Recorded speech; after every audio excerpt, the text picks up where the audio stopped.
China is flexing its muscles as a global superpower, and not just where you might expect it. It's been spending billions of dollars transforming the infrastructure of an entire continent, building ever closer bonds. Everybody in the equation wins. Zambia wins, China wins. China has even placed its only overseas military base in Africa. That gain in influence has alarmed China's rivals. Our competitors clearly seek to convert soft and hard power investments into political influence, strategic access, and military advantage. Just how worried should America and its allies be?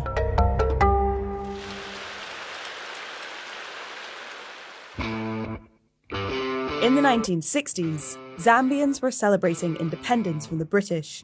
It was a time of hope and freedom. To open up trade routes, they had to build a new railway line. It was a monumental infrastructure project, the Tazara Railway, and it was funded by China.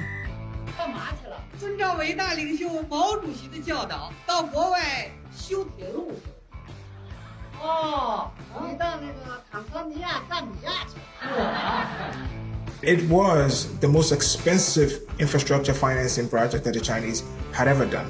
It was a boost for China's image and influence on the continent in the perception of developing countries and countries that were coming out of the colonial experience. China was seen as a partner to work with in instances where the West wasn't interested. Tazara was only the beginning.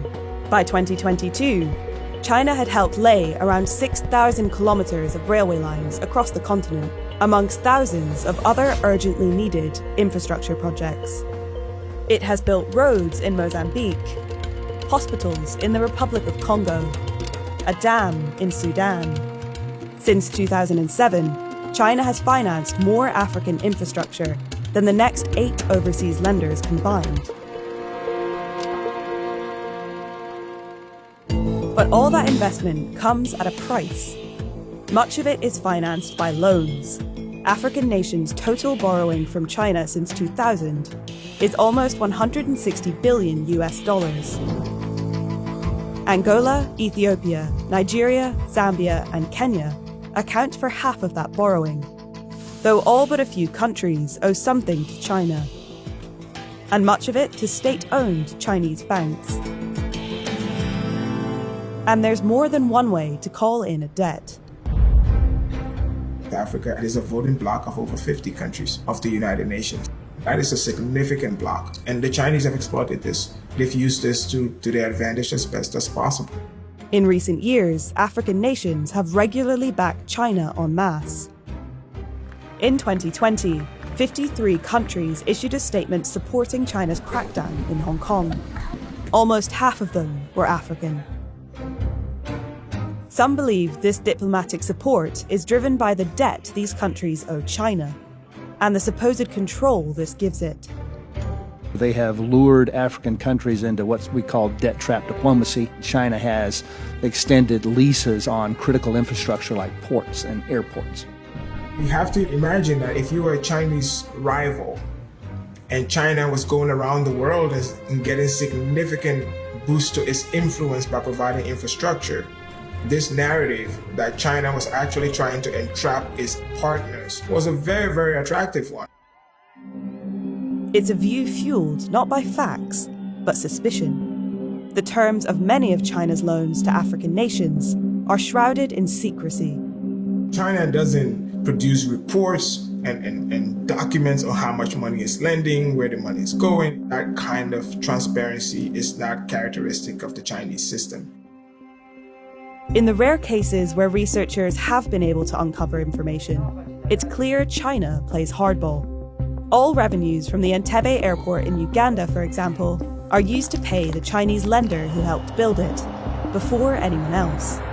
Angola is repaying most of its loans by guaranteeing oil. In 2020, 61% of its oil exports went to China. Whilst China has never tried to use its loans to take control of the infrastructure it's built, it is strict about being repaid in full. Some Western institutions, by contrast, tend to be a little more accommodating.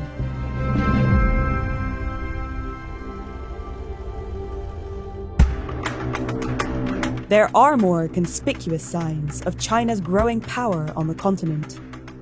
In 2017, China established its first overseas military base, in Djibouti. Staffed by over 1,000 personnel, it looks like a direct counter to the presence of America and its allies just a few miles away. And it's looking to expand. US intelligence agencies believe China wants to build a new base on the other side of the continent, in Equatorial Guinea. China has been arming the continent too. From armoured personnel carriers in the Central African Republic to, it appears, drones in Ethiopia. China is selling military equipment to more sub-Saharan African countries than anyone else. China's presence in African civil society also continues to grow. And with that presence comes growing influence. 63% of Africans think that this is positive. In Ghana, less than half do. My name is Bright Akwe and I'm an artist. And I'm basically having an exhibition on the streets of Accra. I put these posters up about a month ago. In Ghana, there are claims that China's political influence keeps anti-Chinese news stories out of the spotlight. Bright makes satirical cartoons and displays them where everyone can see. We selected this particular site because it's a very, very popular space. And so visibility is very, very high. Bright's story starts in 2016. Back then, there was outrage in Ghana against Chinese migrants who were illegally mining gold, a practice known as galamsey. The mining has severely polluted water supplies, but the Ghanaian government was doing little to stop them. Currently, look at where I'm standing. The land has been destroyed, Ayamaya, all in the name of gold. As an artist, I thought, I could use my voice to speak to the issue. He made this piece. You see the Ghanaian delegation on their knees and the Chinese president pouring out some dirty water to them. I put this painting up on my social media channels and someone from the Chinese embassy saw it, and a press conference was held, and the Chinese diplomats in the press conference tried to impress on the Ghanaian government to literally check the media and check the artworks. They claimed was defaming their leaders. It's not the only example of China exploiting its connections in an attempt to limit criticism. In 2018, a South African journalist had his column taken away after writing about China's treatment of the Uyghurs. A Chinese company had a 20% stake in the publisher he worked for. Its name? Independent Media. The style of reporting has definitely changed.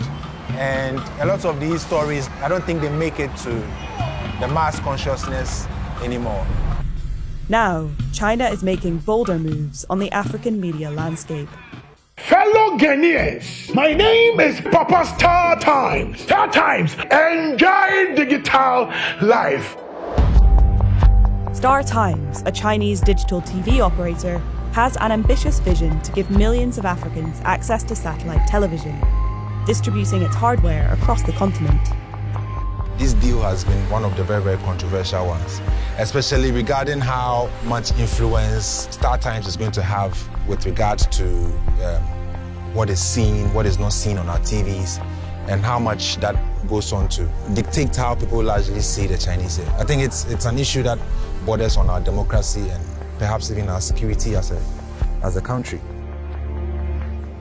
In just over a decade, Star Times has become one of the leading digital TV operators on the continent, with 27 million online users.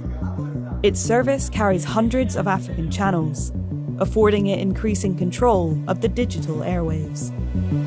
While Star Times develops Africa's broadcast infrastructure, another Chinese company is transforming its telecoms, although perhaps not its advertising. Thanks. The local people would like to have the base station up and running before the range. Seems like we've got a deadline and a challenge, but don't worry, we can do it.